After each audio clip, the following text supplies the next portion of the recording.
ہدایت کی فضائیں یہ ہوائیں، قول خدا کی قول نبی کی یہ صدائیں۔ مزید نئے بیانات سننے کے لیے چینل راہ ہدایت بیان کو ضرور سبسکرائب کریں۔ کہاں سے آئی، کس نے بتائی، کس نے کہی، کچھ نہیں، اڑتی اڑاتی خبریں لوگ سنتے ہیں، اس پر عمل کر لیتے ہیں۔ حدیث میں آتا ہے ایک مسلمان کے جھوٹا ہونے کے لیے اتنا کافی ہے کہ وہ سنی ہوئی بات کو آگے نقل کر دے۔ بات سنی آگے بڑھا دی، بات سنی آگے بڑھا دی۔ ایک آدمی کے جھوٹا ہونے کے لیے اتنا کافی ہے کہ سنی ہوئی بات کو آگے نقل کر دے۔ آج کل یہ مزاج بہت ہو گیا لوگوں کا، جو کوئی بات سنتے ہیں اور سن کر اسے آگے اس کو نقل کر دیتے ہیں۔ حالانکہ یہ بات یاد رکھنا میری، زنا کرنے والے سے زیادہ بدتر وہ شخص ہے جو اس کی زنا کی خبر کر رہا ہے۔ زنا کرنا بڑا گناہ ہے۔ جو اس کی خبر کر رہا ہے یا برائی کو پھیلا رہا ہے، فرمایا اس کے لیے تو ایک عذاب ہے آخرت کا، اگر یہ توبہ نہ کرے، وہ بھی اگر توبہ نہ کرے، توبہ کر لے تو وہ بھی نہیں ہے۔ لیکن جو آدمی خبر کر رہا ہے اس کے گناہ کی، فرمایا کہ اس کو ڈبل عذاب دیا جائے گا، دنیا کا عذاب الگ دیا جائے گا، آخرت کا عذاب الگ دیا جائے گا۔ فرمایا کہ مسلمان کے عیب کو ظاہر کرنے والا اور مسلمان کے عیب کو کھولنے والا، فرمایا کہ یہ مرے گا نہیں جب تک اس عیب میں مبتلا نہ ہو جائے، جب تک یہ گناہ خود نہ کر لے۔ فرمایا کہ مومن کے بارے میں اپنا گمان اچھا رکھو، اور مومن کی گناہ کی تعویل کرو کہ نہیں جی مومن ایسا نہیں کر سکتا۔ فرمایا کہ یہ ہے مومن کے ساتھ گمان ٹھیک کرنا، اور یہ کہ آپ صرف یہ خبر کو آگے بڑھا دیں۔ چنانچہ آدمی غلط خبر پر کوئی فیصلہ کر بیٹھتا ہے، میرا دل چاہتا ہے کہ اس پر ایک واقعہ آپ کو سنوں۔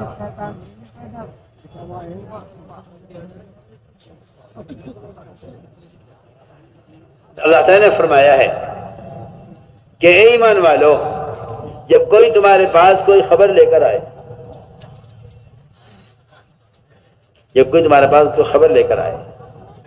تو تمہیں چاہیے کہ اس خبر کی تحقیق کر لینا۔ ایسا نہ ہو کہ تم کوئی قدم اٹھا لو اور اس قدم اٹھانے پر تم ایسا عمل کر بیٹھو کہ جسے سوائے جو ہے حسرت کے، ندامت کے اور نقصان کے سوا کچھ نہ ہو، اور ایسا نقصان ہو جائے کہ اس کی تلافی نہ ہو سکے۔ واقعہ پیش آیا کہ ایک قبیلہ تھا، قبیلہ بنو مستلق، مالدار قبیلہ تھا۔ وہ اسلام لایا، آپ کی خدمت حاضر ہوا، اور اس قبیلے نے آپ صلی اللہ علیہ وسلم سے آ کر جب آپ اسلام قبول کیا تو آپ نے ان کو زکوٰۃ کا حکم دیا کہ تمہیں زکوٰۃ دینی ہوگی اپنے مال کی۔ انہوں نے کہا جی ہم زکوٰۃ دیں گے، اب یہ بتائیے کہ زکوٰۃ کا مال ہم آپ کے پاس لے کر آئیں یا آپ کا آدمی آئے گا زکوٰۃ وصول کرنے کے لیے؟ آپ نے فرمایا کہ نہیں، تمہیں آنے کی ضرورت نہیں ہے، ہمارا آدمی آئے گا تم سے زکوٰۃ وصول کرنے کے لیے۔ چنانچہ آپ صلی اللہ علیہ وسلم نے ایک تاریخ طے کر دی کہ اس تاریخ میں ہمارا آدمی آئے گا تم سے زکوٰۃ وصول کرے گا۔ وہ لوگ انتظار کر رہے تھے۔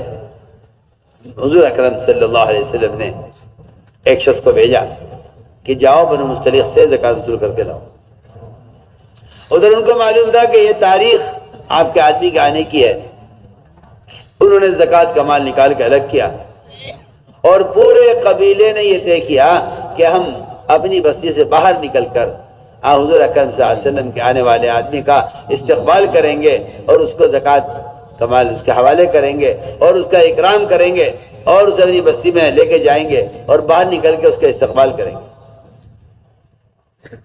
منافقین ہوتے ہی ہیں، ان کا کام ہی یہی ہے کہ ان میں آپس میں جھگڑے کراؤ، ان میں آپس میں غلط فہمیاں پیدا کرو، ان میں آپس میں ایک دوسرے کی طرف سے ایک دوسرے کا ذہن خراب کرو۔ ایک منافق نے دیکھا کہ اچھا جی ان میں ایسی محبت، ان میں ایسی اطاعت، ان میں ایسی اجتماعیت، کیسے ان کے درمیان اختلاف پیدا کیا جائے اور کیسے ان کی اطاعت کو اور ان کی آپس کی اجتماعیت کو توڑا جائے۔ راستے میں ایک آدمی آیا، ان صحابی سے ملا، پوچھا کہاں جا رہے ہو؟ کہنے لگے، اس نے کہا کہ میں بنو مستلق سے زکوٰۃ لینے جا رہا ہوں۔ اس آدمی نے کہا کہ آپ کو خبر ہے حالات کیا ہیں؟ میں آپ کا بڑا خیر خواہ ہوں اور میں آپ کی حفاظت کے لیے کہہ رہا ہوں، آپ میری بات کا یقین کریں، وہ لوگ آپ کو قتل کرنے کے لیے بستی سے باہر کھڑے ہوئے ہیں اور وہ لوگ زکوٰۃ دینے سے انکار کر رہے ہیں۔ یہ جھوٹی خبر اس منافق نے ان صحابی کو بتائی جو زکوٰۃ دینے جا رہے تھے۔ اب یہ خبر آ گئی، ظاہر بات ہے کہ بھئی ایک آدمی اتنے یقین سے خبر دے رہا ہے اور ہمارا خیر خواہ بن کر بات کر رہا ہے۔ یہ آدھے راستے سے واپس آ گئے، آ کر عرض کیا حضور اکرم صلی اللہ علیہ وسلم سے کہ یا رسول اللہ میں گیا تھا لیکن راستے میں یہ خبر ملی ہے، یہ جو میں بتانا چاہتا تھا کہ اڑتی اڑاتی خبریں لوگ سن لیتے ہیں، کہ جو راستے میں خبر ملی ہے کہ وہ لوگ مجھے قتل کرنا چاہتے ہیں اور زکوٰۃ دینے سے انکار کر رہے ہیں۔ آپ نے صحابوں کو جمع کیا، مشورہ کیا کہ بھائی بتاؤ کیا کریں۔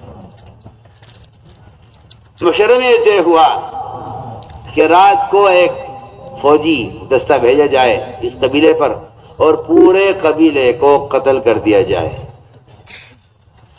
سوچیے آپ، پورے قبیلے کو قتل کر دیا جائے۔ اس پر مشورہ ہو گیا، فیصلہ ہو گیا۔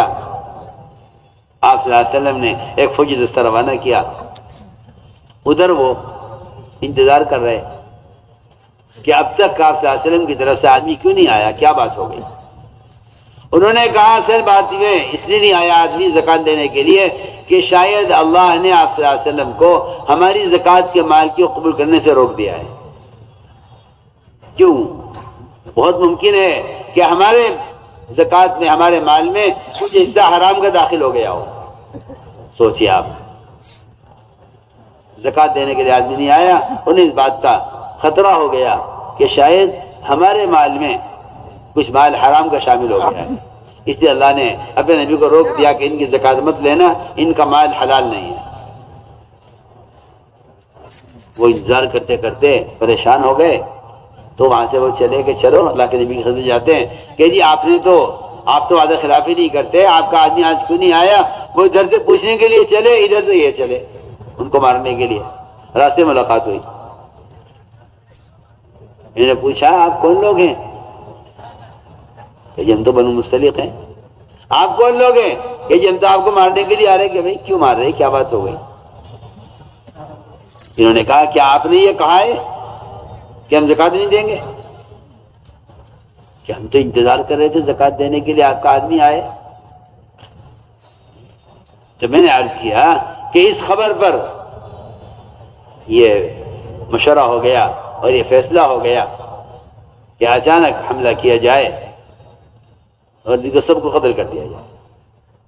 اس پر اللہ نے آیت نازل فرمائی، اے ایمان والو، اگر تمہارے پاس کوئی فاسق کوئی جھوٹی خبر لے کر آئے تو تم اس پر عمل مت کر لینا، اس بات کی تحقیق کر لینا۔ ایسا نہ ہو کہ تم سے کوئی ایسی غلطی ہو جائے کہ بے سوائے حسد ندامت کے کچھ نہ ہو۔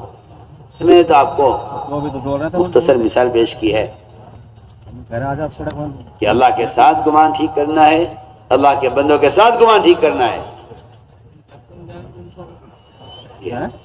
اور اگلی بات یہ ہے کہ جب کوئی خبر آئے تمہارے پاس اور کوئی فاضل خبر لے کر آئے تو تمہیں چاہیے کہ تم اس کی تحقیق کر لینا، اور مومن کے بارے میں کبھی غلط خبر پر کبھی یقین نہ کرنا۔ یہ ساری بات میں نے یہ سمجھانے کے لیے عرض کی ہے کہ دنیا میں جتنا فساد ہے، باپ بیٹے میں، میاں بیوی میں، بھائی بھائی میں، پڑوسی پڑوسی میں، یہ سارا فساد سب سے پہلے اس بدگمانی کا ہے۔ اس لیے فرمایا کہ اللہ تعالیٰ کی جو غیبی مددیں ہیں اور جو غیبی نصرتیں ہیں، وہ غیبی مددیں نصرتیں وہ اصل میں آپس کی اجتماعیت کے ساتھ ہے، اور جہاں بدگمانیاں ہوتی ہیں وہاں اجتماعیت نہیں ہوتی، جہاں بدگمانیاں ہوتی ہیں وہاں اجتماعیت نہیں ہوتی۔ اس لیے فرمایا کہ اللہ تعالیٰ کی غیبی مدد وہ ایک تو اس کے ساتھ ہے کہ بندہ اللہ کے ساتھ گمان ٹھیک کرے،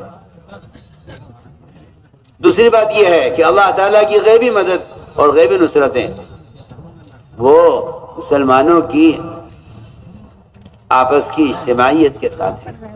اس لیے کہ جس رعب سے اللہ نے مدد کی ہے آپ صلی اللہ علیہ وسلم اور آپ کے صحابہ کی، اللہ تعالیٰ نے وہ رعب قیامت تک کے لیے 3 چیزوں میں رکھ دیا ہے۔ 3 چیزوں میں اللہ نے وہ رعب رکھ دیا ہے جس رعب سے اللہ نے محمد صلی اللہ علیہ وسلم کی مدد کی ہے۔ سب سے پہلی بات عرض کر رہا ہوں، اللہ تعالیٰ کی غیبی مددیں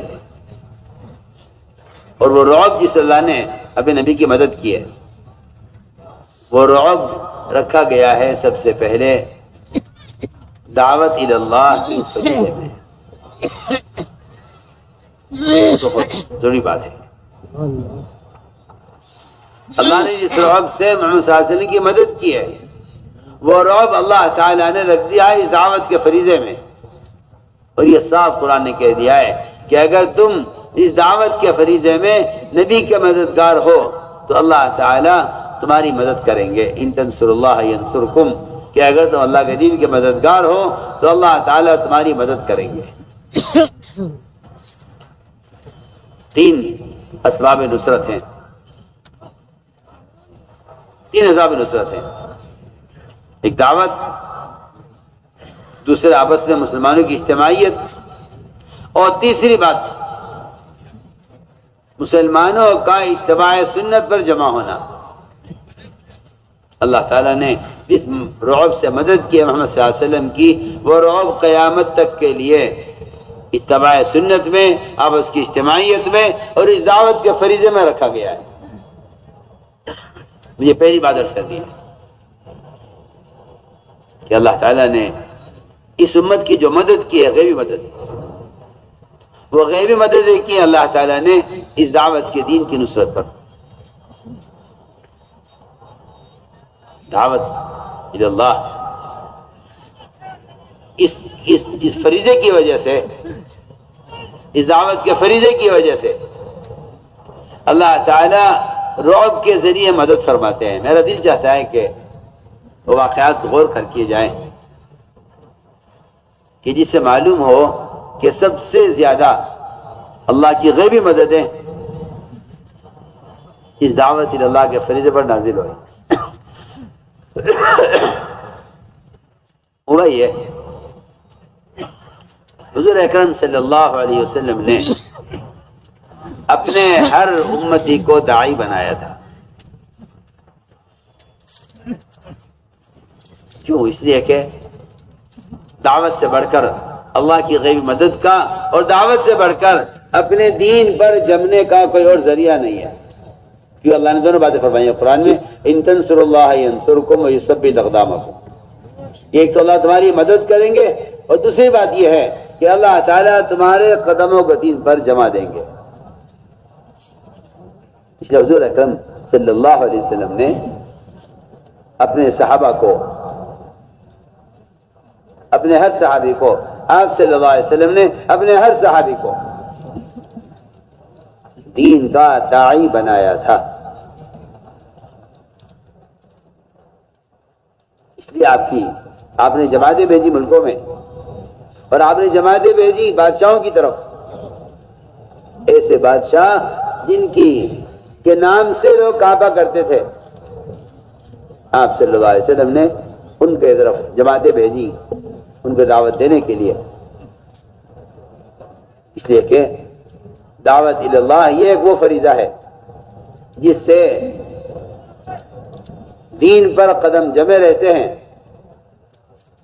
دین پر قدم جمے رہتے ہیں، اور کوئی طاقت ان کو دین سے ہٹا نہیں سکتی۔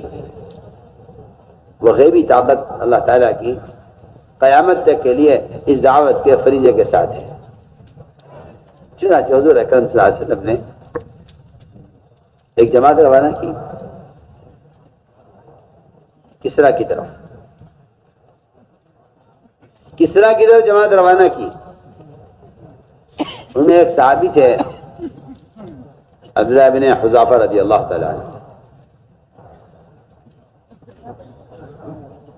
بادشاہ کو پتہ چلا کہ ہمارے روم میں جماعت کام کر رہی ہے، اور ان میں ایک آدمی ہے جن کا نام عبداللہ بن حذافہ ہے۔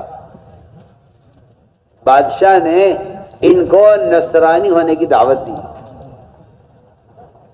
اس زمانے میں مسلمان اتنی آسانی سے دین بدل لیتا ہے اور اتنی آسانی سے دین چھوڑ دیتا ہے، اس کی بنیادی وجہ یہ ہے کہ یہ اپنے دین کی دعوت پر نہیں ہے، اس لیے یہ دوسروں کے دین کو قبول کر لیتا ہے، کیونکہ سب سے بڑی دفاعی طاقت اگر مومن کے پاس ہے تو وہ دعوت اللہ، اس سے بڑی کوئی دفاعی طاقت نہیں۔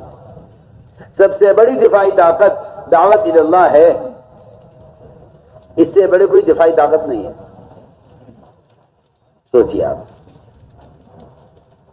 روم کا بادشاہ عبداللہ بن حذافہ رضی اللہ تعالیٰ عنہ کو نصرانی ہونے کی دعوت دے رہا ہے کہ آپ نصرانی ہو جائیے۔ حضرت نے فرمایا کہ نہیں، میں اپنا دین نہیں چھوڑوں گا۔ اس نے کہا آپ نصرانی ہو جائیے، میں آپ کو آدھا ملک دے دیتا ہوں، آدھا ملک آپ کا، آدھی فوج آپ کی، آدھی زمین آپ کی ملک کی۔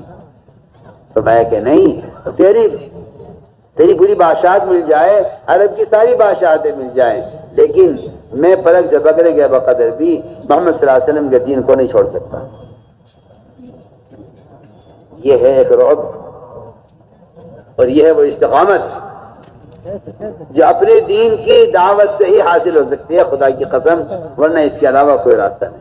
سچی بات ہے، کیونکہ قرآن نے صاف کہہ دیا ہے کہ تمہارے قدم دین پر جمیں گے نہیں جب تک تم دین کے مددگار نہ بنو۔ اگر جو دیندار ہے تو دیندار ہونا دین پر جمنے کے لیے کافی نہیں ہے۔ کسی مسلمان کا دیندار ہونا دین پر جمنے کے لیے کافی نہیں ہے جب تک وہ دین کا مددگار نہ ہو۔ وہ دیندار آدمی ہے، لیکن جب آئے گا طوفان قانون کا، اور آئے گا طوفان دنیا کی محبت کا، اور جب آئے گا طوفان اس کے دین کے مقابلے میں غیروں کا، تو وہاں یہ اپنا دین چھوڑ بیٹھے گا، اس لیے کہ اس کے پاس اپنے دین پر جمنے کے لیے وہ طاقت نہیں ہے جس کا اللہ نے قرآن میں وعدہ کیا۔ بادشاہ نے کہا اس سے کہ تم نصرانی ہو جاؤ، میں تمہیں آدھا ملک دے دیتا ہوں۔ یہ انکار کر دیا کہ بادشاہ نے کہا یہ تم نصرانی ہو جاؤ ورنہ میں تمہیں قتل کروں گا۔ یہ قتل کر دو، قتل کیجیے، ہم تیار ہیں اس کے لیے۔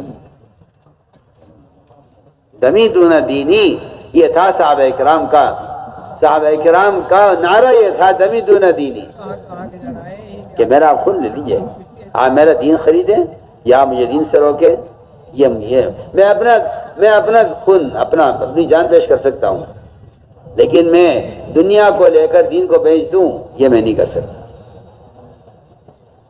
بادشاہ تنگ آ گیا، اس کو میں عرض کرنا چاہتا ہوں، وہ رعب جس سے اللہ تعالیٰ نے محمد صلی اللہ علیہ وسلم کی مدد کی ہے، اور وہ رعب جس سے بعد والوں کی مدد کی ہے، اس کا سب سے بنیادی سبب اور بنیادی فریضہ وہ دعوت اللہ ہے۔ حضور اکرم صلی اللہ علیہ وسلم نے شجاع بن وہب کو صحابہ کی جماعت کے ساتھ کسرا کی طرف بھیجا، یہ گئے کسرا کو دعوت دینے کے لیے۔ یہ گئے کسرا کو دعوت دینے کے لیے. کسرا کے لوگوں نے کہا دیکھیے بادشاہ سے آپ نہیں مل سکتے, آپ کو جو بات کہنی ہے ہم پہنچا دیں گے. انہوں نے کہا نہیں جی ہم تو خود جا کر بات کریں گے, ہم خود جا کر بات کریں گے. بادشاہ کے لوگوں نے کہا کہ بادشاہ سے کہا جی وہ تو یہ کہتے ہیں. بادشاہ نے کہا آنے دو. اللہ اکبر. بادشاہ نے کہا آنے دو. انہوں نے کہا جی ابھی سواری پر آئیں گے کہ آنے دو, جو چاہے مطالبہ کریں وہ اس مطالبے کو پورا کرنا ہے. بعض روایت میں آتا ہے کہ بادشاہ سے ملاقات کے لیے اس کے تخت سے لے کر اس کے دربار کے دروازے تک, قلعے کے دروازے تک جو قالین بچھے ہوئے تھے, قیمتی قالین, یہ اپنے نیزے سے ان قالینوں کو پھاڑتے ہوئے جا رہے تھے. اور وہاں سونے کے تاروں سے بنے ہوئے جو تکیے رکھے ہوئے تھے ان تکیوں میں سوراخ کر کے اپنی سواری کو باندھا ان کے سونے کے تکیوں سے. کسی کی مجالے کو روک دے. دونوں طرف فوجیں کھڑی ہوئی ہیں, دونوں طرف فوجیں کھڑی ہوئی ہے بادشاہ کی, اور یہ بادشاہ کے قالین کو پھاڑتے ہوئے سیدھے بادشاہ کے پاس پہنچے, اس سے بات کی, اس کو دعوت دی. اللہ تعالیٰ نے ان کے دل سے بادشاہ کا اور اس کے بال و اسباب کا اور اس کی ساری قوت کا اور اس کی ساری فوج کا سب کا رعب کے دل سے نکال دیا. میں تو عرض کرنا ہے کہ سب سے پہلا سبب یہ تھا کہ اللہ تعالیٰ دعوت پر پہلی مدد یہ فرماتے ہیں کہ ابتدائی کے دل سے باطل کا رعب اور باطل کے دل سے ماحول کا اثر اس کو دل سے نکال دیتے ہیں. مدینہ مرکز بیجاپور.com. ان واقعات سے معلوم ہوتا ہے کہ وہ غیبی مددیں جو انبیاء علیہ السلام کے ساتھ تھی وہ قیامت تک کے لیے اللہ تعالیٰ نے اس دعوت اللہ کے فریضے کے ساتھ رکھ دیے ہیں. وہ صاحب قرآن نے کہا ہے کہ اس سے زیادہ پختہ مذہب, اس سے اچھا دین ہو کس کر سکتا ہے جو دعوت عبادت کو جمع کر لے. قرآن کہتا ہے کہ اس سے اچھا مذہب, اس سے اچھا دین ہو کس کر سکتا ہے جو دعوت اور عبادت دونوں کو جمع کر لے. اس لیے میں نے عرض کیا کہ یہ ہے واقعات کہ حضور اکرم صلی اللہ علیہ وسلم نے اپنے ہر صحابی کو داعی بنایا تھا, اس لیے انہیں اپنے دین پر استقامت تھی اور کوئی طاقت نہیں تھی جو ان کو ان کے دین سے ہٹا دے, جو ان کو ان کے دین سے پھیر دے. کوئی طاقت نہیں تھی.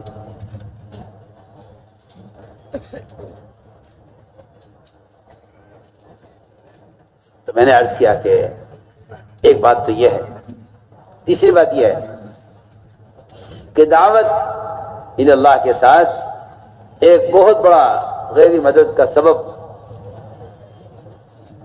وہ محمد صلی اللہ علیہ وسلم کے اس دین کے کام پر آپ کی مدد, آپ کی نصرت, آپ صلی اللہ علیہ وسلم کی مدد. صحابہ نے جو آپ کی مدد کی ہے اس پر کیا غیبی مددیں نازل ہوئی ہیں, اس پر کیا غیبی نصرتیں نازل ہوئی ہیں. آپ غور کریں, جو شخص حضور اکرم صلی اللہ علیہ وسلم کے لائے ہوئے دین کا مددگار ہوگا اس کے ساتھ وہ مددیں ہوں گی جو مدد خود محمد صلی اللہ علیہ وسلم کے ساتھ ہے. اس لیے کہ اللہ نے قرآن میں قیامت تک کے لیے فیصلہ کیا ہے کہ ہم مدد کریں گے رسولوں کی, مدد کریں گے ان پر ایمان لانے والوں کی, اور یہ مدد ہم قیامت تک کریں گے. یہ ہم قیامت تک کریں گے. یہ مدد کا سلسلہ ختم نہیں ہوگا بلکہ قیامت تک ہماری طرف سے مدد کا وعدہ ہے. غور کریں, حضور اکرم صلی اللہ علیہ وسلم کو, آپ صلی اللہ علیہ وسلم کو صرف جسمانی راحت پہنچانے میں, آپ صلی اللہ علیہ وسلم کو صرف جسمانی راحت پہنچانے میں بہت اچھی مثال دے رہا ہوں. ایک تو ہے نبی کی بعثت کا مقصد دعوت اللہ اور تعلیم, ایک ہے بس نبی کیونکہ بشر ہے, انسان ہے, انسان کی اپنی کوئی ضروریات ہوتی ہیں. کوئی آدمی اگر صرف آپ صلی اللہ علیہ وسلم کی جسمانی مدد کا بھی ارادہ کرے آپ کو راحت پہنچانے کے لیے, تو اس کے ساتھ اللہ کی کیا مدد ہوتی ہے۔ میرا دل چاہتا ہے کہ ان واقعات کو بھی غور کیا جائے کہ آپ صلی اللہ علیہ وسلم کی جسمانی مدد اور راحت پہنچانے پر جب اتنی بڑی مدد ہو سکتی ہے تو جس کام کے لیے آپ کو بھیجا گیا ہے اگر اس میں آپ کی مدد کی جائے تو پھر مسلمان کے ساتھ اللہ کی کیا مدد ہونی چاہیے۔ میں اس کی مثال عرض کرتا ہوں۔ حضور اکرم صلی اللہ علیہ وسلم بستر کہاں ایک غزوے سے فارغ ہوئے، آپ بہت تھکے ہوئے تھے، آپ نے عصر کی نماز پڑھی اور عصر پڑھ کر آپ نے علی کو بلایا کہ علی یہاں ہو۔ آپ صلی اللہ علیہ وسلم حضرت علی کی گود میں سر رکھ کر لیٹے اور سو گئے۔ آپ صلی اللہ علیہ وسلم کو صرف جسمانی راحت پہنچانے پر اللہ کی کیا مدد آئی ہے میں غور کرنا چاہتا ہوں۔ رضی اللہ تعالیٰ عنہ بیٹھے، آپ نے ان کے ران پر آپ نے سر رکھا اور آپ سو گئے۔ حضرت علی رضی اللہ تعالیٰ عنہ کی عصر کی نماز باقی تھی، حضرت علی کی عصر کی نماز باقی تھی، آپ نماز پڑھ چکے تھے، حضرت علی کی نماز باقی تھی۔ آپ سوتے رہے اور سورج غروب ہونے لگا۔ حضرت علی رضی اللہ تعالیٰ نے آپ کو اٹھایا نہیں کہ اللہ اٹھ جائیے مجھے عصر پڑھنی ہے۔ آپ کو راحت پہنچانے کی غرض سے علی رضی اللہ نے آپ کو جگایا نہیں۔ آپ صلی اللہ علیہ وسلم سوتے رہے یہاں تک کہ سورج غروب ہو گیا۔ حضرت علی کی عصر کی نماز قضا ہو گئی۔ حضرت علی کی عصر کی نماز قضا ہو گئی، سورج غروب ہو گیا۔ آپ کی آنکھ کھلی، آپ نے پوچھا علی تم نے عصر پڑھ لی تھی؟ کہا کہ رسول اللہ میری تو عصر آج قضا ہو گئی ہے، آپ آرام کر رہے تھے، میں نے آپ کو جگانا مناسب نہیں سمجھا اور سورج غروب ہو گیا اور میری عصر کی نماز قضا ہو گئی۔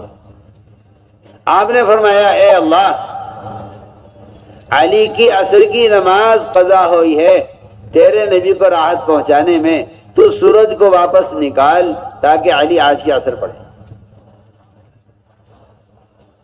سوچئے، اسما فرماتی ہے رضی اللہ تعالی عنہ کہ آپ نے دعا فرمائی، فوراً سورج نکلنا شروع ہوا واپس اور پہاڑوں پر اور زمین پر روشنی پھیلنے لگی، یہاں تک کہ حضرت علی رضی اللہ تعالی عنہ اٹھے اور وضو کیا انہوں نے اور عصر کی نماز پڑھی۔ اس کے بعد سورج غروب ہوا ہے۔ سوچئے آپ، حضور اکرم صلی اللہ علیہ وسلم کو جسمانی راحت پہنچانے پر کیا مددیں ہوئی ہیں۔ جس کام کے لیے آپ کو بھیجا نہیں گیا، جب اس میں آپ کی مدد کرنے پر ہی اللہ کی طرف سے یہ نصرتیں ہوئی ہیں کہ سورج نکل کر واپس آیا ہے، تو جس کام کے لیے آپ کو بھیجا گیا ہے دعوت اللہ، اگر مسلمان آپ کے دین کا مددگار ہو تو آج مسلمان کو کیا مددیں اللہ کی طرف سے حاصل ہونی چاہیے، اس کو میں یہ کہنا چاہتا ہوں۔ سوچئے آپ صلی اللہ علیہ وسلم کو پیشاب کا تقاضا ہوا،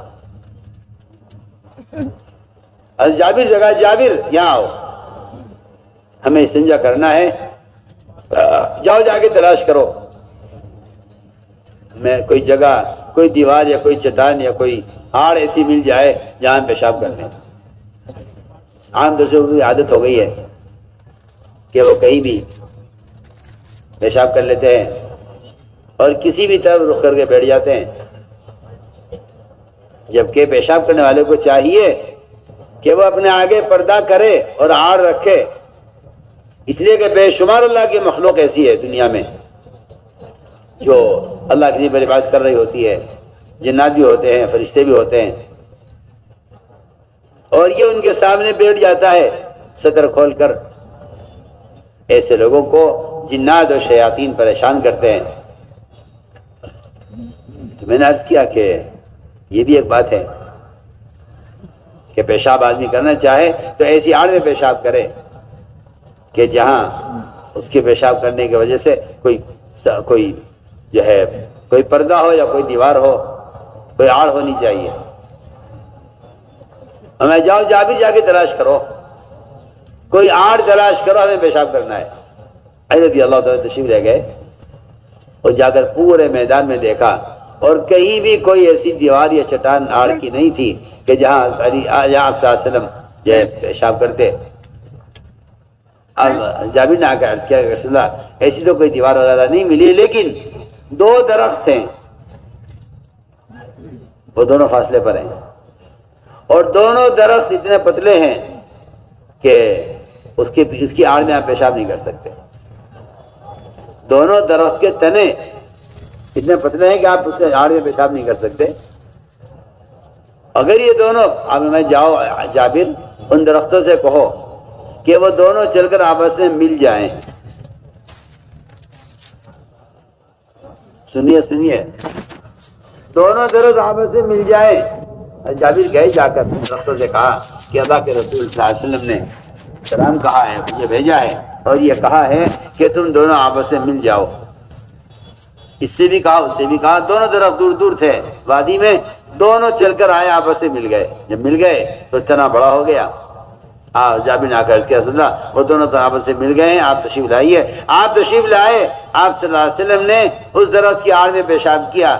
جب قضاء حاجت سے فارغ ہو گئے اور واپس آ گئے تو فرمایا جابر جاؤ درختوں سے کہہ دو اپنی اپنی جگہ واپس چلے جائیں. سوچئے میں تو آپ کو مثالیں پیش کر رہا ہوں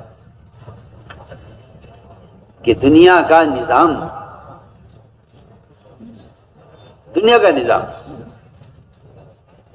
انفرادی دعوت پر غیبی مددیں اور محمد صلی اللہ علیہ وسلم کو جس جسمانی راحت پہنچانے پر، یہ تو جسمانی راحت پہنچانے پر ہے، پیشاب استنجا کروا دیا آپ کو، یا آپ صلی اللہ علیہ وسلم کو کے لیے حضرت علی نے آپ کو آرام کرا دیا اپنی ران پر. یہ تو وہ واقعات ہیں جن سے آپ کو بدنی راحت پہنچائی گئی ہے، جس پر درخت بھی چل رہا ہے، سورج بھی واپس نکل رہا ہے. غور کیجئے میں کیا بول رہا ہوں. اس کو آپ سوچئے، جس کام کے لیے نبی کو بھیجا نہیں گیا، جس کام کے لیے آپ کو بھیجا نہیں گیا، جو آپ کا سونا کھانا پیشاب استنجا آپ کا مقصد بعثت نہیں ہے، آپ کے بھیجانے کا مقصد نہیں ہے. جس کام کے لیے آپ کو بھیجا گیا ہے دعوت اللہ، کوئی اگر آپ کے کام میں مدد کرے تو بتائیے تو صحیح، پھر اس کے ساتھ اللہ تعالیٰ کی کیا مدد ہوگی. اللہ تو میں اس لیے واقعات سنا رہا ہوں تاکہ پتہ چلے. حضور اکرم صلی اللہ علیہ وسلم کے سفر میں تھے،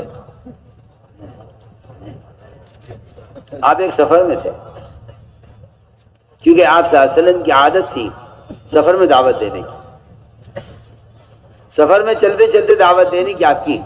اس لیے کہ انبیاء علیہ السلام کسی بھی حالت میں، خوف میں ہوں، امن میں ہوں، جو ہے نعوذ باللہ آپ کے کو قید کرنے اور قتل کرنے کی کوششیں ہو رہی ہوں، آپ کسی بھی انبیاء کسی حال میں دعوت کے فریضے کو چھوڑتے نہیں ہیں.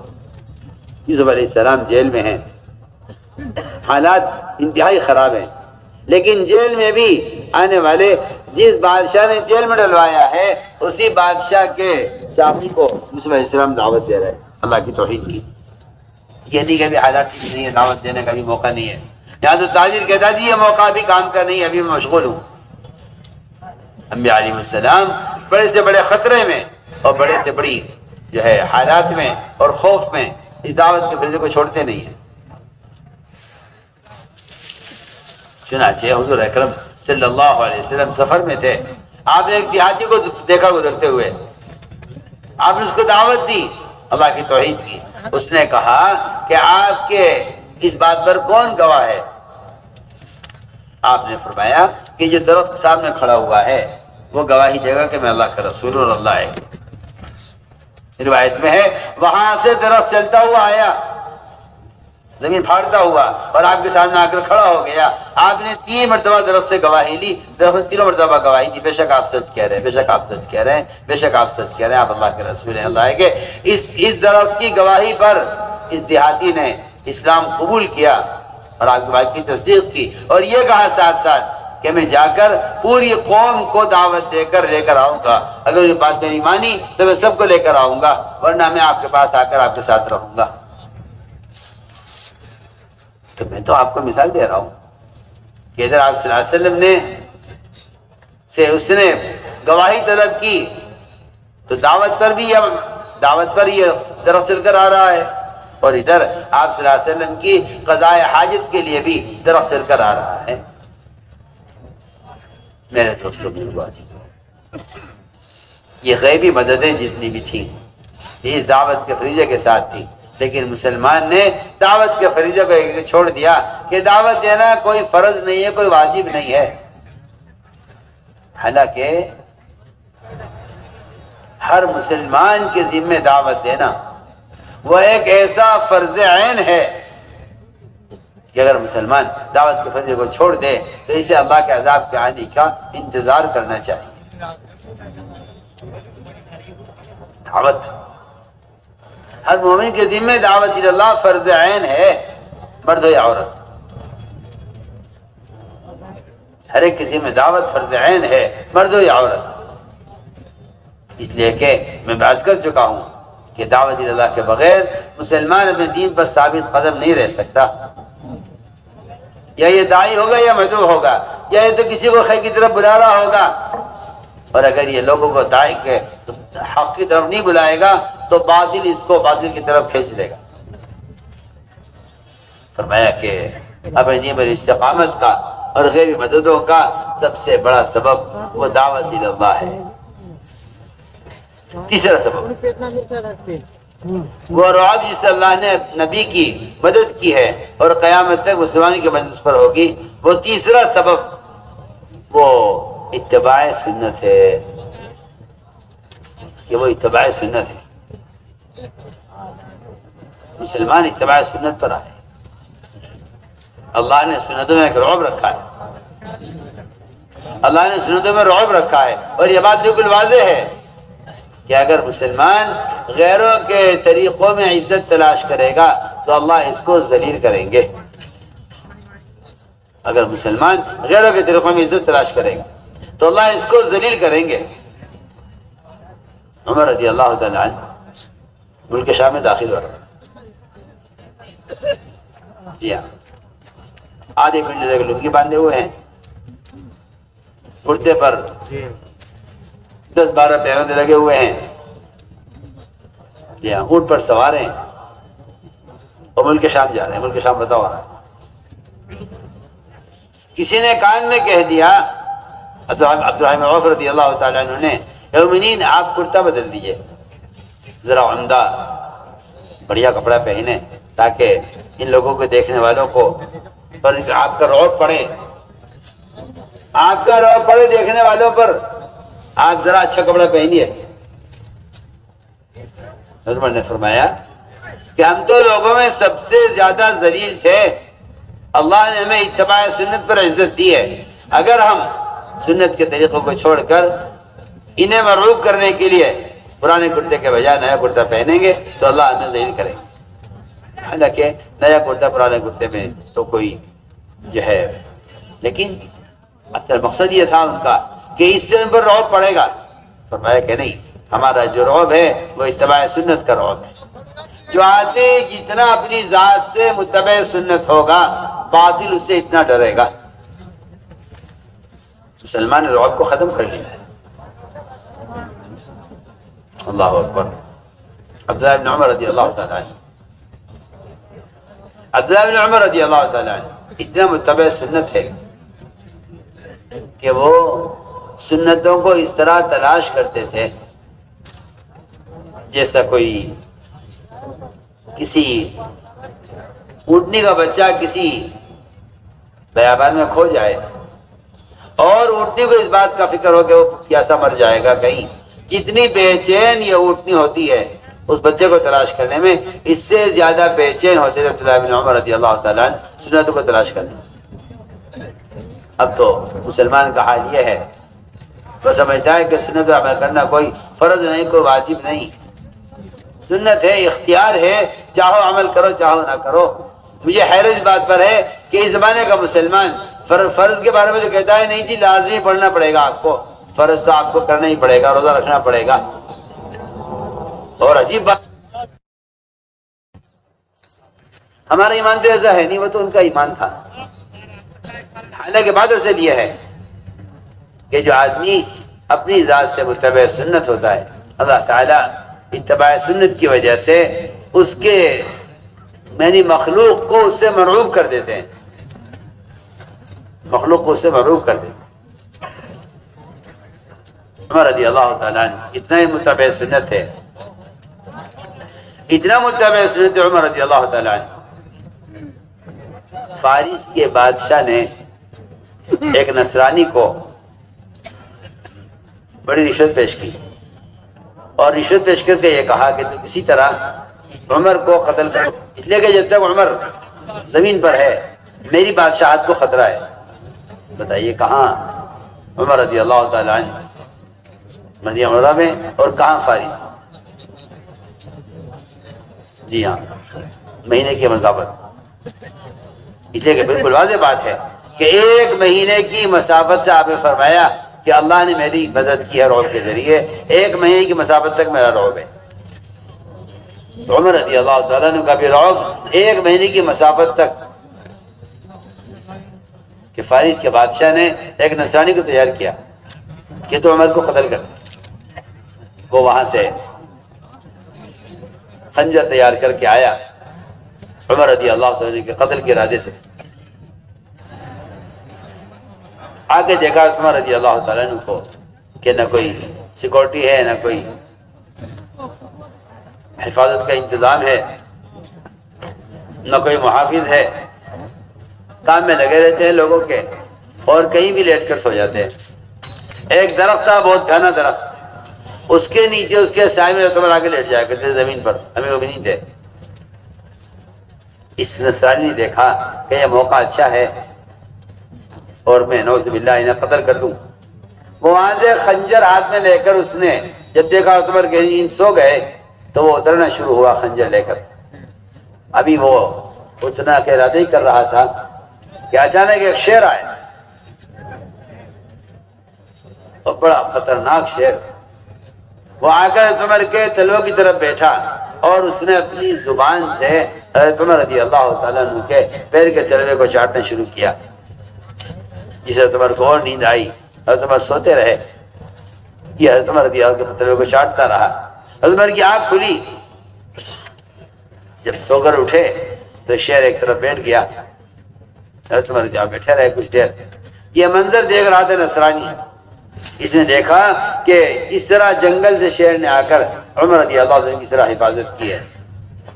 جب شیر چلا گیا تو یہ نصرانی اوپر سے اترا اور سارا واقعہ عمر کو سنایا، اور یہ کہا مجھے تو آپ کو قتل کرنے کے لیے اتنی رشوت دے کر بھیجا گیا تھا، لیکن جو لوگ دنیا میں عدل قائم کرتے ہیں ان کی حفاظت کا انتظام آسمانوں میں ہوتا ہے۔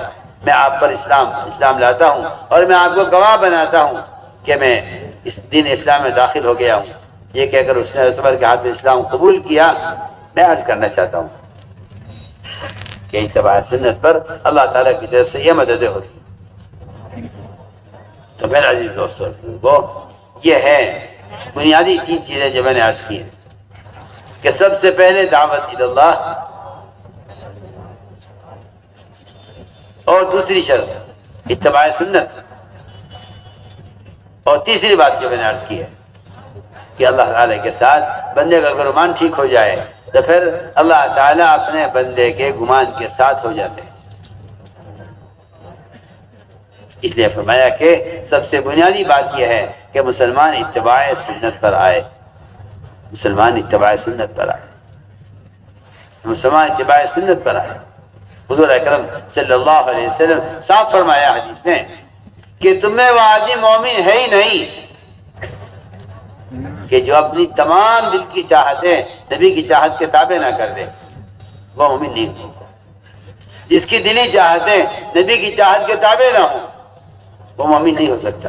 فرمایا لا یؤمن احدکم حتی یکون ہواہ تبعا لما جئت بہ، کہ جس آدمی کی دل کی چاہتیں نبی کی چاہت کے تابع نہ ہو جائیں وہ مومن نہیں ہو سکتا۔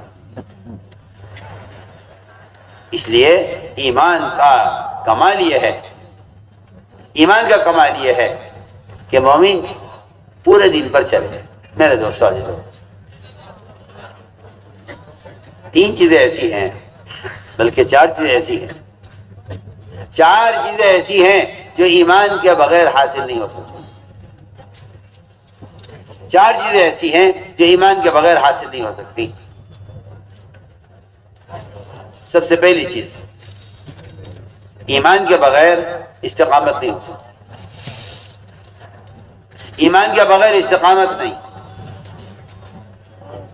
اور ایمان کے بغیر جتنے اللہ کے وعدے ہیں، جتنے اللہ کے وعدے ہیں ایمان والوں کے ساتھ، وہ وعدے بھی ایمان کے بغیر پورے نہیں ہوں گے۔ اور تیسری بات یہ ہے کہ ایمان کے بغیر اعمال میں اخلاص بھی نہیں ہوتا۔ اور چوتھی بات یہ ہے کہ ایمان کے بغیر اعمال پر اجر نہیں ملتا۔ میری بات بہت دھیان سے سننا۔ 4 چیزیں ہیں جن کی مومن کو سخت ترین ضرورت ہے، اور یہ 4 چیزیں ایمان کے بغیر حاصل نہیں ہو سکتی۔ سب سے پہلی بات کہ ایمان کے بغیر اعمال پر استقامت نہیں ہوتی۔ یہ بات ہماری یاد رکھنا، ہماری بات یاد رکھنا کہ استقامت کسی عمل کو مسلسل کرنے کو نہیں کہتے۔ ایک آدمی کسی کام کو مسلسل کر رہا ہے، جی ہاں، بعض لوگ ہوتے ہیں کہ جی نماز کے پابند ہیں لیکن معاملات میں دھوکہ دے رہے، نماز کے پابند ہیں لیکن زکوٰۃ نہیں دیتے، نماز کے پابند ہیں خدا نہ کرے روزہ نہیں رکھتے۔ عجیب روایت ہے، فرمایا جو آدمی ایمان لائے نماز نہ پڑھے اس کا ایمان قبول نہیں ہوگا، جو آدمی ایمان لائے نماز پڑھے روزہ نہ رکھے اس کی نماز، اس کا ایمان قبول نہیں ہوگا۔ آدمی ایمان لائے نماز پڑھے روزہ رکھے زکوٰۃ نہ دے اس کا ایمان، نماز، روزہ قبول نہیں ہوگا۔ جو آدمی ایمان لائے نماز پڑھے روزہ رکھے زکوٰۃ بھی دے مگر حج نہ کرے، وہ اس کا ایمان، اس کی نماز، اس کا روزہ، اس کی زکوٰۃ اللہ کے یہاں قبول نہیں ہے۔ کیونکہ بنیادی بات یہ ہے کہ اللہ تعالیٰ کی طرف سے قبولیت اور کامیابی کے لیے پورے دین پر چلنا شرط ہے۔ جی ہاں، کمپنی کوئی چیز ناقص آ جائے واپس کر دیں گے، کمپنی کوئی چیز ناقص بنایا واپس کر دیں گے۔ آپ گھر بنوائیں اور وہ گھر آپ کو ناقص بنا کر دیں، آپ واپس کر دیں گے کہ مجھے ناقص ہی نہیں چاہیے۔ دنیا میں کوئی آدمی کسی کا آرڈر کرے اور وہ آرڈر اس کو مکمل بنا کر نہ دی جائے تو وہ ناقص چیز کو واپس کر دیتا ہے کہ ہمیں آپ پورا تیار کر کے دیجیے، ہم ناقص نہیں رہیں گے۔ جو اللہ تعالیٰ نے پورے دین پر چلنے کا حکم دیا ہے تو مسلمان ناقص دین کیسے پیش کر سکتا ہے، اور اللہ اس کے ناقص دین میں کیسے راضی ہو جائے؟ مجھے پہلی بات مجاز کر دی کہ ایمان کے بغیر اعمال پر استقامت نہیں ہے۔ استقامت کسے کہتے ہیں؟ استقامت کسے کہتے ہیں؟ ہماری بات توجہ سننا۔ استقامت کہتے ہیں پورے دین پر چلنے کو۔ اللہ نے فرمایا ہے قرآن میں وَأَنِ اعْبُدُونِي هَذَا صِرَاطٌ مُسْتَقِيمٌ، کہ تم میری کامل عبادت کرو، یہ صراط مستقیم ہے۔ تم میری کامل عبادت کرو، یہ صراط مستقیم ہے۔ اللہ تعالیٰ کا عجیب نظام ہے، وہ استقامت کو دیکھنے کے لیے کہ دیکھیں ان میں کتنی استقامت ہے، اللہ تعالیٰ اچانک حکم لے آتے ہیں، اللہ اچانک حکم لے آتے ہیں کسی کام کا کہ دیکھیں ان میں استقامت کتنی ہے۔ اور اللہ تعالیٰ کا عجیب نظام ہے، وہ سب سے پہلے یہ دیکھتے ہیں کہ جو عبادت کر رہا ہے اس عابد کے اندر عبادت سے تواضع پیدا ہو رہی ہے یا بڑائی پیدا ہو رہی ہے، اس عبادت سے بڑائی پیدا ہو رہی ہے یا اس عبادت سے اس کے اندر تواضع پیدا ہو رہی ہے۔ اگر بڑائی پیدا ہوتی ہے تو وہ اگلے کام کا انکار کر دیتا ہے، اور اگر تواضع پیدا ہو رہی ہوتی ہے تو یہ اگلا حکم پورا کر دیتا ہے۔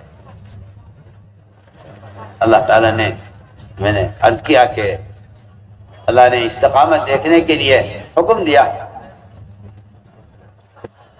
فرشتوں کو حکم دیا آدم کو سجدہ کرنے کا، سب نے سجدہ کیا سوائے ابلیس کے۔ استقامت کی بات یہ تھی کہ یہ اس حکم کو پورا کر دیتا، ان حکم سے انکار کر دیا۔ تو میں نے عرض کیا کہ اصل میں استقامت پورے دین پر چلنے کا نام ہے، وَأَنِ اعْبُدُونِي هَذَا صِرَاطٌ مُسْتَقِيمٌ، کہ تم میری کامل عبادت کرو، کامل اطاعت کرو، یہ صراط مستقیم ہے۔ حالات ماحول دیکھ کر آدمی دائیں بائیں ہوتا رہے؟ میں عرض کرتا ہوں، ایک مین روڈ ہوتا ہے، ایک مین روڈ ہوتا ہے کہ بھئی یہ سیدھا راستہ ہے، اور ایک ہوتے ہیں راستے بائی پاس الگ الگ۔ تو جب مین روڈ پر کوئی دقت پیش آتی ہے تو مسافر یہ سوچتا ہے کہ چلو یہاں سے کچے میں اتر جاؤں اور یہاں سے ادھر ادھر گلیوں میں گھوم گھام کے پھر میں آ جاؤں گا سیدھے راستے پر۔ فرمایا قرآن یہ کہتا ہے کہ میرا سیدھا راستہ نہیں، یا کہ یہ ہمارا سیدھا راستہ ہی ہے، اس کا اتباع کرو، اور جو اس کے علاوہ چھوٹے چھوٹے راستے اور گلیاں ہیں ان گلیوں میں نہ بھٹک جانا، ورنہ تم سیدھے راستے سے دور ہو جاؤ گے اور سیدھے راستے سے بھٹک جاؤ گے۔ فرمایا کہ استقامت پورے دین پر چلنے کا نام ہے، ورنہ منافقین وہ کفر اسلام کے بارڈر پر چلتے تھے۔ حالانکہ آپ جانتے ہیں کہ بارڈر کا علاقہ کتنا خطرناک ہوتا ہے، بارڈر کا علاقہ کتنا خطرناک ہوتا ہے، کیونکہ آدمی اگر بارڈر کے علاقے میں چل رہا ہوتا ہے اور اچانک اس کا پیر پڑ جائے دوسرے ملک میں، اسے اندازہ نہیں ہوتا کہ وہ کہاں تک چلا گیا ہے۔ تو آپ کو معلوم ہونا چاہیے کہ ایسے لوگوں کو قید کر لیا جاتا ہے، جیلیں ہو جاتی ہیں، کئی سال گزر جاتے ہیں ان کو جیلوں میں، ان کو چھوڑتے نہیں ہیں، وہ کہتے ہیں آپ ہماری حد میں داخل ہو گئے۔ جب انسانوں کی ان حدوں کے قائم کرنے کی اہمیت ہے تو جو اللہ نے حدیں قائم کی ہیں، لا تقربوا مال الیتیم، لا تقربوا الزنا، ایک حقوق اللہ میں سے، حقوق العباد میں سے فرمایا کہ لا تقربوا مال الیتیم، یتیم کا مال کے قریب مت جانا۔ اللہ تعالی حدود سے دور رہنے کا حکم دیتے ہیں۔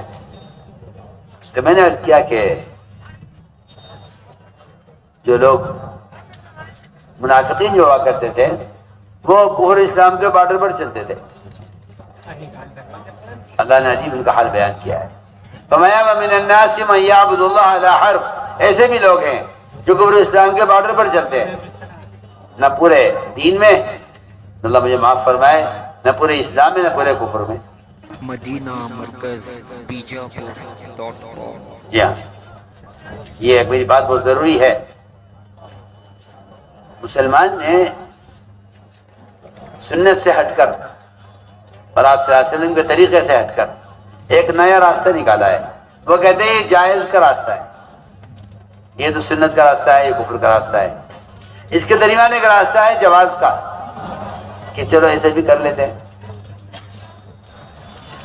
حالانکہ ایسا کوئی راستہ نہیں ہے، راستے صرف دو ہیں، یہ اتباع سنت ہے، اتباع بدعت ہے، یہ اتباع سنت ہے، یہ اتباع ہدایت ہے، اتباع گمراہی ہے۔ دو راستے ہیں، دو راستے میں سے ایک راستہ بھی اختیار کر۔ منافقین وہ کفر اسلام کے بارڈر پر چلتے تھے، اگر ان کو حالات اچھے لگائے اسلام کے تو ادھر ہو جاتے تھے، برے حالات رہتے تو ادھر ہو جاتے تھے۔ یہاں تک لکھا ہوا علماء نے کہ اگر مسلمانوں کے ساتھ آ کر کسی کے یہاں لڑکی پیدا ہو جاتی تو وہ کہتا کہ اسلام اچھا مذہب نہیں ہے، لڑکی پیدا ہو گئی۔ آپ دیکھیے لڑکی کا پیدا ہونا جو انسان کے اختیار سے باہر کی چیز ہے، اس پر منافقین یہ کہتے تھے کہ اسلام میں خیر اور شر وہ اس پر ہے کہ لڑکی پیدا ہو تو اسلام میں کوئی خیر نہیں ہے، اور اگر کافروں کے ساتھ ایک لڑکا پیدا ہو جائے تو کہتے تھے کہ کفر والا دین یا کافروں کا مذہب یہ برکت والا مذہب ہے، نعوذ باللہ یہ صحیح دین ہے۔ فرمایا کہ استقامت تو یہ ہے کہ آدمی پورے دین پر چلے، استقامت یہ کہ پورے دین پر چلے۔ تو میں نے عرض کیا کہ ایمان کے بغیر استقامت نہیں ہے۔ ان الذین قالوا ربنا اللہ ثم استقاموا، کہ جو رب پر ایمان لائے ہیں ان کو تو چاہیے کہ وہ استقامت کے ساتھ چلیں، یعنی اللہ کے ہر حکم کو پورا کریں، اللہ کے ہر حکم کو پورا کریں۔ یہ اللہ تعالیٰ کے جو احکام آتے ہیں وہ احکام آتے ہیں کبھی حیثیت کے خلاف، کبھی ماحول کے خلاف، کبھی معمول کے خلاف، کبھی انسان کی ضرورت کے خلاف، آپ غور کیجیے، اللہ تعالیٰ نے گدھے کے گوشت کو حرام کیا ایسے موقع پر جب صحابہ سفر میں تھے، وہ کھانا ختم ہو گیا، کھانے کے لیے کچھ نہیں تھا، گدھے اس زمانے میں حلال تھے، صحابہ نے گدھا ذبح کیا، اس کا گوشت بنایا، جب گوشت تیار ہو گیا اور صحابہ کھانے کے لیے بیٹھنے لگے، اچانک حکم آ گیا اللہ کی طرف سے، آپ نے فرمایا جاؤ اعلان کر دو جا کے صحابہ میں کہ اللہ نے اسی وقت گدھے کے گوشت کو حرام کر دیا۔ کیوں؟ اللہ تعالیٰ امتحان لینا چاہتے ہیں، میرے بندے میری بات مانتے ہیں یا نہیں؟ یہ نہیں کہا جی مدینے پہنچ جائے تھے پھر حرام ہو جاتا، اس کے علاوہ کھانے کو کچھ اور مل جاتا پھر یہ حرام کر دیا جاتا۔ کھانے کے لیے اور کچھ نہیں ہے، بھوک کی شدت ہے اور گدھے کا گوشت حرام کر دیا اللہ نے۔ ہم دیکھنا چاہتے ہیں انہیں استقامت ہے یا نہیں۔ اللہ تعالیٰ استقامت کو جانچنے کے لیے، یہ بہت ضروری بات کر رہا، اللہ مومن کی استقامت کو جانچنے کے لیے اچانک حکم لے آتے ہیں اس کی ضرورت کے خلاف، حالانکہ کھانا ضرورت ہے اور بھوک کا وقت ہے اور حلال گوشت موجود ہے، اللہ نے دیکھنے کے لیے کہ میری اطاعت کتنی کرتے ہیں، اللہ نے اچانک گدھے کے گوشت کو حرام کر دیا۔ کو حکم اللہ تعالیٰ نے صحابہ کرام کے کیسے کیسے امتحان لیے ہیں، اللہ اکبر۔ یہاں تو ضرورت کا مسئلہ پیش آ گیا، اس نے امتحان لے لیا، ادھر عبادت نے امتحان لیا کہ تمام صحابہ صلی اللہ علیہ وسلم کے ساتھ نماز پڑھتے تھے بیت المقدس کی طرف منہ کر کے، اچانک نماز میں حکم آ گیا آپ رخ پھیر لیجئے بیت اللہ کی طرف، آپ کے صحابہ فوراً گھوم گئے۔ اللہ نے امتحان لیا کہ دیکھیں اگر ہم ان کا رخ بدلتے ہیں نماز میں تو کیا یہ نماز ادھر ہی پڑھتے رہتے ہیں بیت المقدس کی طرف یا ان کا یہ اپنا قبلہ بدل دیتے ہیں؟ فوراً صحابہ گھوم گئے بیت المقدس سے بیت اللہ کی طرف۔ اللہ نے فرمایا میں نے یہ اس لیے کیا ہے کہ ہم دیکھنا چاہتے ہیں کون نبی کا اتباع کرتا ہے کون نہیں کرتا۔ میرے دوستوں صرف اتنی بات نہیں ہے بلکہ حضور اکرم صلی اللہ علیہ وسلم نے اپنے صحابہ کا امتحان اس طرح بھی لیا ہے کہ دیکھیں ان کو اپنی ماں سے، اپنے باپ سے، اپنی بیوی سے، اپنے بھائی سے، اپنے قبیلے سے، اپنے خاندان سے، اپنے وطن سے، اپنی دکان سے کس چیز سے محبت زیادہ ہے ہمارے مقابلے میں؟ سوچیے آپ۔ اللہ نے حکم دیا ابراہیم علیہ السلام کو بیٹے کو ذبح کریں، انہوں نے بیٹے کو ذبح کر کے ثابت کر دیا کہ ہمیں اولاد سے محبت نہیں اللہ سے محبت ہے۔ ادھر ابراہیم علیہ السلام نے تو بیٹے کو ذبح کیا، حضور اکرم صلی اللہ علیہ وسلم نے مدینہ منورہ میں ایک ایسے صحابی کو پکڑا جو اپنے باپ سے زیادہ محبت کرتے تھے، اپنے باپ سے محبت کرتے تھے، سب سے زیادہ اپنے باپ کو چاہنے والے صحابی، آپ ان کو پکڑا، فرمایا یہاں آؤ، جاؤ اپنے باپ کا سر کاٹ کر لاؤ۔ یعنی سوچیے آپ، کسی بیٹے کو پکڑ کر یہ کہنا اپنے باپ کا سر کاٹ کے لاؤ، کوئی آسان بات؟ ان صحابی نے پوچھا نہیں آپ سے پلٹ کر کہ جی کیا جرم ہو گیا، اگر کیا غلطی ہو گئی میں لے آؤں گا سر کاٹ کے، آپ کا حکم ہے، مگر آپ بتائیے اس سے کیا غلطی کیا ہو گئی؟ انہوں نے آپ سے پوچھا نہیں۔ روایت میں ہے یہ صحابی فوراً دوڑے، میں کہاں جا رہے ہو؟ عرض کیا کہ آپ کا حکم ہے، میں باپ کا سر لے کر آتا ہوں۔ یعنی میں کہتا ہوں کہ یہ کوئی خاص صحابی نہیں تھے، پوری امت ایسی بنائی گئی تھی، پوری امت کہ محمد صلی اللہ علیہ وسلم کے اشاروں پر جان دینے والے، آپ کے اشاروں پر آپ کے دشمنوں کی جان لینے والے آپ نے ایسے تیار کیے تھے۔ یہ صحابی دوڑے فوراً، کہاں جا رہے ہیں؟ کہ آپ میں سر لے کر آتا ہوں باپ کا، اور میں ہم تو تمہارا امتحان لے رہے تھے کہ تمہیں ہم سے محبت زیادہ ہے باپ سے زیادہ۔ اب دیکھ لو مسلمان کا، اگر باپ کہتے کہ اس میں عمل نہیں کرنا ہے، کہتے کہ ٹھیک ہے ابا جی جیسا آپ کا حکم ہو۔ لا طاعت لمخلوق فی معصیۃ الخالق، اگر ساری دنیا تم سے کہے یہ سنت چھوڑ دو، تم یہ کہو کہ میں آپ کے تابع نہیں ہوں، میں آپ پر ایمان نہیں لایا، میں ایمان لایا ہوں محمد صلی اللہ علیہ وسلم پر، میرے نبی، میرے امام، میرے مقتدی محمد صلی اللہ علیہ وسلم ہیں، آپ کو کوئی حق نہیں ہے اس کا کہ آپ مجھے سنت سے روکیں، اس لیے کہ میں آپ پر ایمان نہیں لایا، میں ایمان لایا ہوں رسول پر ایمان لایا ہوں۔ اور رسول پر ایمان لانے کا مطلب ہی یہی ہے کہ آپ رسول کی اطاعت میں اس کے غیر کی اس کے غیر کی بات نہ مانے. اور اللہ پر ایمان لانے کہتے ہی اس کو ہیں کہ آپ اللہ پر ایمان لانے میں اللہ کے غیر کی بات نہ مانیں. ورنہ تو صاف کہا ہے قرآن نے کہ جس شخص نے اللہ کے حکم کے مقابلے میں اس کے غیر کی بات مانی ہے اس نے اللہ کے غیر کو رب بنا لیا ہے. بالکل صاف قرآن کی آیت کا ترجمہ ہے.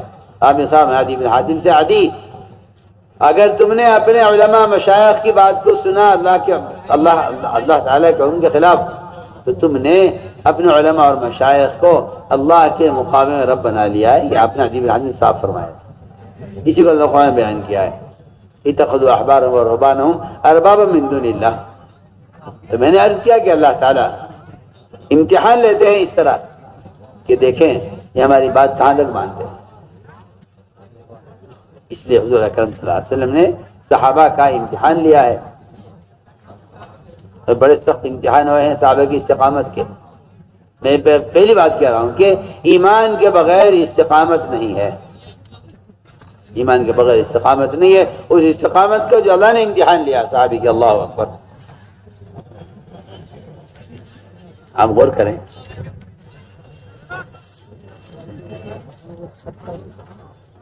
صحابہ کرام آپ صلی اللہ علیہ وسلم کی بات پر ایسے مجتمع تھے. قریش نے عہد توڑا. بہت مزے کا واقعہ ہے. قریش نے عہد توڑا پھر گھبرائے کہ ہم نے بدعہدی کی ہے ایسا نہ ہو کہ آپ ہم پر حملہ کر دیں. تو قریش نے ابو سفیان کو متکلم بنا کر وہ بھی اسلام نہیں لائے تھے اور کہا کہ جاؤ تم جا کر بات کرو محمد صلی اللہ علیہ وسلم سے اور ان سے یہ کہو کہ وہ ہماری صلح کی مدت میں توسیع کر دیں. اللہ کے نبی صلی اللہ علیہ وسلم نے ایک فیصلہ کر دیا. اللہ کے رسول نے ایک فیصلہ کر دیا تھا. اللہ کے نبی کے فیصلے کو نہ ماننے والا قبول نہ کرنے والا اللہ نے صاف فرمایا قرآن میں کہ وہ آدمی مومن ہو نہیں سکتا جو نبی کے فیصلے کو قبول نہ کرے. وہ آدمی مومن نہیں ہو سکتا جو نبی کے فیصلے کو قبول نہ کرے. یہ ابو سفیان آئے. آپ نے فرمایا دیکھو ابو سفیان آ رہے ہیں مکہ مکرمہ سے اور اب کوئی مطالبہ لے کر آ رہے ہیں. صحابہ کا امتحان تھا اس میں کہ اپنی رشتہ داری کی وجہ سے اپنے تعلق والوں کی وجہ سے کیا یہ اپنے رشتہ داری کی وجہ سے کفر کا ساتھ دیتے ہیں یہ اسلام کا ساتھ دیتے ہیں نبی کا ساتھ دیتے ہیں یا اپنے اشاروں کا ساتھ دیتے ہیں. یہ امتحان تھا صحابہ کا. ابو سفیان آئے آ کر ملاقات کی ابو بکر صدیق کہ ابو بکر تم یہ فیصلہ بدلوا دو اللہ کے نبی کا. ابو بکر نے کہا نہیں جو فیصلہ اللہ کے نبی کا ہے وہ ہمارا فیصلہ ہے. پھر یہ گئے حضرت عمر کے پاس. حضرت نے سخت بات کی. حضرت فرمایا اللہ پہلا فیصلہ بھی ختم کرے اس فیصلے کو بھی اس عہد کو بھی ختم کرے. جو نبی کا فیصلہ ہے وہ ہمارا فیصلہ ہے. پھر یہ آئے حضرت فاطمہ کے پاس. ان سے کہا اگر تو ابا جی سے بات کر کے یہ فیصلہ بدلوا دو. تو حضرت فاطمہ نے کہا جو اللہ کے رسول کا فیصلہ ہمارا فیصلہ ہے. یہ آئے اپنی بیٹی کے پاس ام حبیبہ کے پاس. اس سے آ کر کہا کہ تم یہ فیصلہ بدلوا دو. انہوں نے بڑی سخت بات کی. حالانکہ بیٹی تھی باپ کی جان خطرے میں ہے باپ کا سارا خاندان خطرے میں ہے لیکن ام حبیبہ نے کہا کہ نہیں فیصلہ اللہ کے رسول کا ہے یہ فیصلہ ان کا فیصلہ ہمارا ہے. یہ کیا آخر یہ اس کی کیا وجہ تھی؟ سارے ایمان والوں سے کا امتحان لینا تھا کہ تم اسلام کے ساتھ ہو یا کفر کے ساتھ ہو نبی کے ساتھ ہو یا نبی کے دشمنوں کے ساتھ ہو. صاف بات ہے میں تو آپ سے کھل کے کہہ رہا ہوں. یہ امتحان تھا صحابہ کا کہ دیکھیں ان میں سے کس کے دل میں اپنے خاندان کی اپنے قبیلے کی اور اپنے رشتہ داروں کی اور اپنے ان سے یاری تعلقات ہیں یا ان سے محبت کرتے ہیں اللہ کے نبی سے محبت کرتے ہیں. صاف امتحان تھا. بلکہ ایک روایت میں تو آتا ہے کہ دو آدمی آپ صلی اللہ علیہ وسلم کے پاس اپنا کوئی جھوڑا لے کر آئے. آپ صلی اللہ علیہ وسلم نے فیصلہ کر دیا. جو حق فیصلہ تھا آپ نے کر دیا. جس کا حق فیصلہ تھا اس کے حق میں فیصلہ ہو گیا. دوسرے نے کہا نہیں جی مجھے تو یہ فیصلہ منظور نہیں ہے. وہاں سے اٹھ کے عمر کے پاس گئے. جا کے دونوں عمر سے بات کی. اس نے کہا جی یہ فیصلہ اللہ کے نبی نے فیصلہ کیا ہے آپ بتاؤ، آپ ذرا بات کر لو، دوبارہ ہماری درخواست رکھ دو، یہ فیصلہ بدل جائے۔ ہسبینڈ نے پوچھا اس دوسرے آدمی سے، بتاؤ بھائی تم کیا کہتے ہو؟ اس نے کہا جی مجھے تو نبی کا فیصلہ منظور نہیں ہے۔ آپ سنیے، قصہ عجیب ہے۔ اس نے کہا مجھے تو نبی کا فیصلہ منظور نہیں ہے۔ عمر رضی اللہ اندر گئے، اندر سے تلوار رائے نکال کے اور اس آدمی کو قتل کر دیا، سیدھا سیدھا کام۔ عمر نے کیا کیا کہ جس کو نبی کا فیصلہ منظور نہیں ہے ہمیں اس کی حیات منظور نہیں، اسے قتل کر دیا عمر نے۔ اس پر آیت نازل ہوئی ہے، کہتے ہیں رب کی قسم وہ لوگ یہ حوالے نہیں ہو سکتے جو نبی کی چاہت کو اپنی چاہت پر مقدم نہ کرو، یہ حوالے نہیں ہو سکتے۔ تو میں نے عرض کیا کہ یہ استقامت کا امتحان ہے صحابہ کا۔ پورا قبیلہ بنو قریظہ وہ چڑھ کر آیا آپ صلی اللہ علیہ وسلم کے مقابلے پر، ان کے سردار حضرت سعد، فرمایا آپ نے کہ سعد جو فیصلہ کرے ہمیں منظور ہے۔ حضرت سعد نے فیصلہ کیا ان کی لڑکیوں کو تقسیم کر دیا جائے، ان کی عورتوں کو تقسیم کر دیا جائے مسلمانوں میں، ان کے ہتھیاروں کو تقسیم کر دیا جائے مسلمانوں میں، ان کے مال کے بعد غنیمت بنایا جائے، اور ان کے جو لڑنے والے ہیں، جو فساد چاہتے ہیں، جو جنگ چاہتے ہیں، لڑائی چاہتے ہیں، انہیں قتل کر دیا جائے۔ فرمایا سعد نے کہ میں تو اپنی قوم کا ساتھ نہیں دوں گا، میں تو اللہ کے رسول کا ساتھ دوں گا۔ دیکھیے اللہ اکبر، کوئی صحابی ایسے نہیں ہے جن کی وفات پر عرش ہل گیا ہو۔ حضرت سعد کی وفات پر عرش ہل گیا، حضرت سعد کی وفات پر عرش ہل گیا، کیونکہ انہوں نے صاف فیصلہ کیا قوم کے خلاف نبی کی حمایت۔ میرے محترم دوستو، میں نے تو آپ کو مثالیں صحابہ کی اطاعت کی دی ہیں تاکہ پتہ تو چلے کہ آخر ایمان کسے کہتے ہیں، پتہ چلے ایمان کسے کہتے ہیں، یہ ایمان ہے۔